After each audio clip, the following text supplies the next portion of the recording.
Canada's GDP has been underperforming the United States since 2019, and the gap between the two countries' economies is widening. But Trump's plans for the American economy may be on a collision course with Canada's. The tariffs are definitely concerning. Justin Trudeau, nervously smiling, congratulates Donald Trump on his win, calling Canada-US relations a shining example of North American cooperation.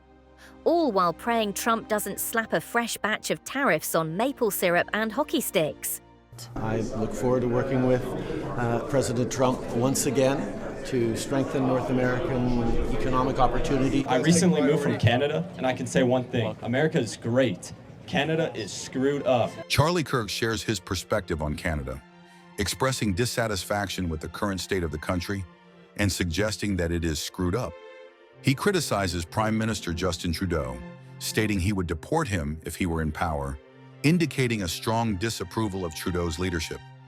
And I'm wondering, because obviously if Kamala's elected, I think we're going to be Canada 2.0. Yeah, that's right. What would you do if you were Prime Minister of Canada right now? I would deport Justin Trudeau the first day in office. That guy sucks. Kirk highlights Alberta as a desirable region, suggesting it should become its own country due to the issues he perceives in the rest of Canada.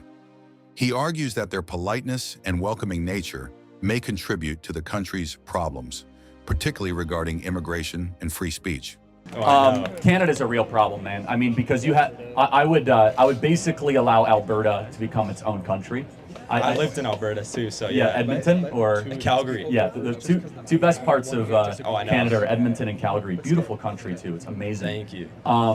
Canada's a really screwed up country, and it's a self-hating country, as you well know, that prides itself on being polite.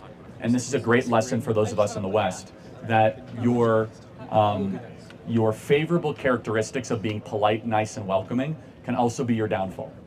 And you know that in Canada, right? Yeah. Super polite, okay, we're just going to allow a bunch of foreigners over on our country. Super polite, we're not going to allow anyone, we're not going to have free speech. Canada's got a big problem. It does not have this, the Constitution, so you do not have robust free speech protections. You do not have Second Amendment protections. So the government is able to do whatever they want. I wouldn't want to be Prime Minister of Canada. I wouldn't last very long. But between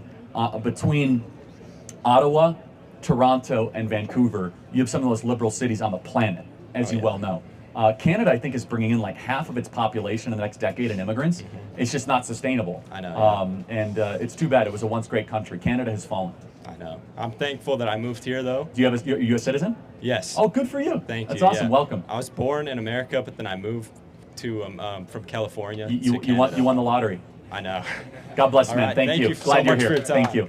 With growing divides and shifting values, the question remains, does Canada have any hope of reclaiming its foundational principles? Thanks for watching. Don't forget to like and subscribe for more.